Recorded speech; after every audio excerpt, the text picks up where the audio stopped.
আসসালামু আলাইকুম। এটা আমার একটা ভিনটেজ রেট্রো বাইক। এটা হচ্ছে অরিজিনাল ট্রেকের 1987 মডেল। এই বাইকটা আমি অনেক কষ্টে কালেকশন করেছিলাম। এটার ফ্রেম সাইজ হচ্ছে 58। আসলে আমার জন্য বড় হয়ে যায়, আমার জন্য 52টা ঠিক আছে। তারপরও আমি এটাতে ড্রপ বার লাগিয়েছিলাম। ড্রপ বার লাগিয়ে তারপরে দীর্ঘদিন চালাইছি, প্রায় 1300 বা 1400 কিলোমিটারের কাছাকাছি চালিয়েছি। এটা চালানো একটা আনন্দ। মডার্ন বাইকের মতো এত কমফোর্টেবল না, কিন্তু অনেক আনন্দ। কিন্তু কিছুদিন হলো আমার এখন রোড বাইক 3টা, তো 3টা রোড বাইক 3টা ড্রপ বার। আসলে একটু বৈচিত্র্য চাইছিলাম, সেই বৈচিত্র্য আনার জন্য এটার মধ্যে এমটিবি টাইপের স্ট্রেট হ্যান্ডেল বার লাগানো হয়েছে। তো আজকের এই ভিডিওটা এই স্ট্রেট হ্যান্ডেল বার লাগানোর কস্টিং সম্পর্কে। অনেকেই আসলে বলে যে সাইকেল আপগ্রেডে কেমন খরচ পড়ে ইত্যাদি ইত্যাদি। তো এই জন্য এই স্ট্রেট হ্যান্ডেল বার, শুধুমাত্র স্ট্রেট হ্যান্ডেল বার লাগাইতে কী ধরনের খরচ আর একটা সাইকেলের প্রাইস কেমন হয়। কখনো কেউ কেউ সেল পোস্ট দিলে দেখা যায় যে যারা জানে না তারা উল্টাপাল্টা দাম বলা শুরু করে দেয়, তাদের জন্য এই ভিডিওটা।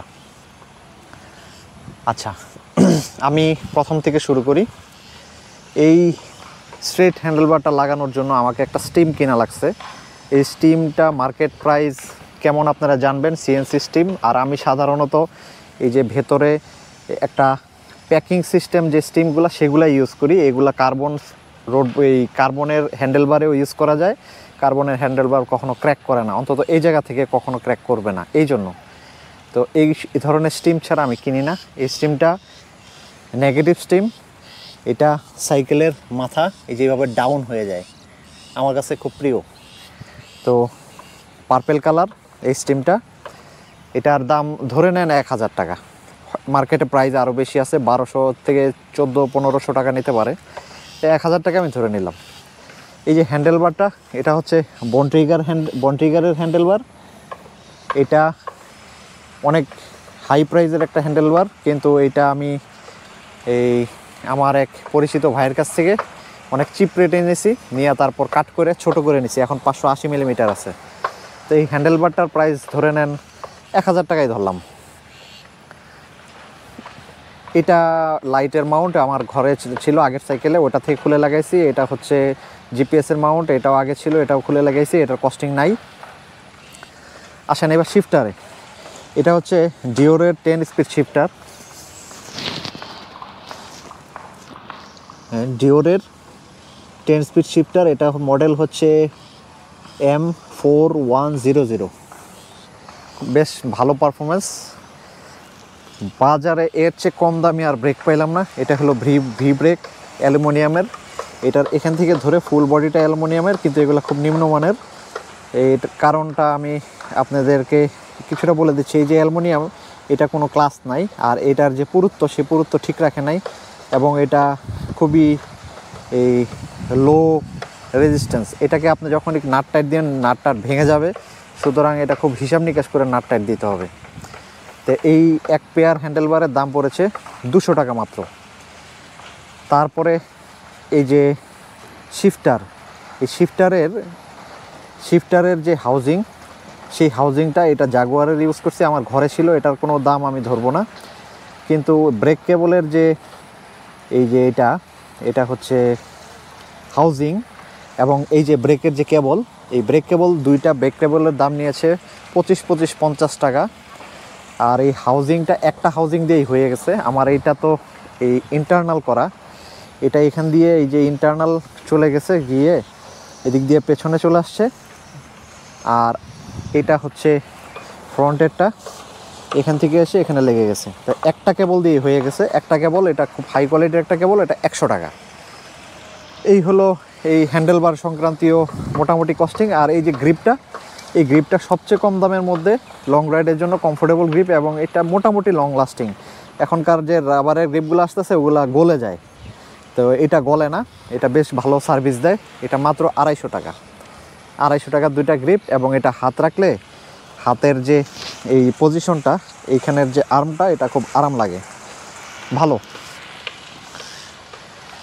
আচ্ছা, এইটার সাথে এই যে এটা আপগ্রেড করতে গিয়ে আমার এই শিফটারের সাথে এই রেয়ার ডিরেলারটা কেনা লাগছে। এই রেয়ার ডিরেলারটা হচ্ছে M4120।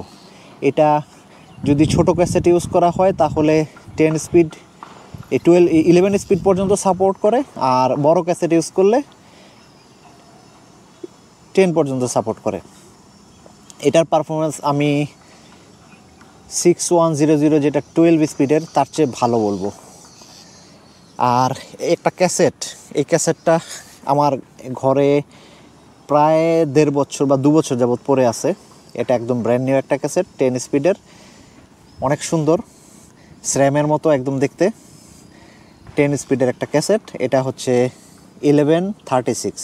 মিনিমাম ককটা হচ্ছে 11 স্পিডের, আর হায়ার ককটা হচ্ছে 36-এর।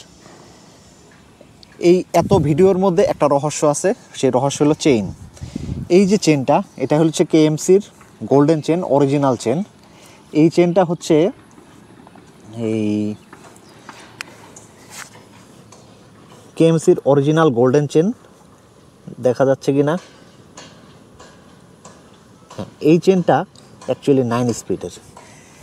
তো আমি ইউটিউবে অনেক হ্যাকগুলো দেখেছি, সেই দেখে পরে আমি একটু টেস্ট করে দেখলাম যে আসলে 9 স্পিড কি 10 স্পিডে সাপোর্ট করে কিনা। তো এবং আমি অবাক হয়ে গেলাম যে এত ভালো শিফটিং, এত ভালো সাপোর্ট। তো আগে এগুলো বুঝতাম না, না বোঝার কারণে 10 স্পিডের জন্য 10 স্পিডই কিনছি। আমি এর আগে একবার একটা 10 স্পিড বাইক বিল্ড করেছিলাম, তখন আমি 10 স্পিড ইনস্টল করেছিলাম। এরপরে একবার 11 স্পিডের জন্য অনেক খুঁজে টুজে X11 ইনস্টল করেছি। এখন বুঝতেছি যে এগুলো আসলে শুধু শুধু দৌড়াদৌড়ি করছি। আসলে এগুলা একটা স্পিড জাম্প করা যায় বা ডাউন হওয়া যায়, সমস্যা করে না। তো আজকে এ পর্যন্তই, আশা করি আপনারা বুঝতে পারছেন।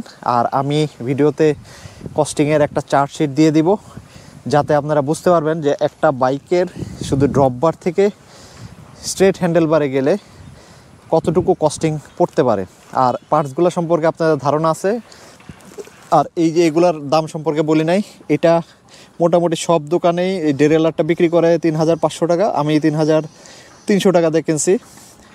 আর এই ক্যাসেটটা, এটা বিভিন্ন কোয়ালিটির পাবেন, 1500 থেকে 2000 2500 টাকায় পাবেন। তো এটা 2000 টাকার একটা ক্যাসেট, এবং এটা যেহেতু আমার প্রায় 1.5-2 বছর আগের কেনা, এটা বর্তমান মার্কেটে হয়তো 2700 থেকে 3000 টাকা লাগবে আপনার কিনতে গেলে। এটার যে কোয়ালিটি, এই কোয়ালিটির একটা কিনতে গেলে।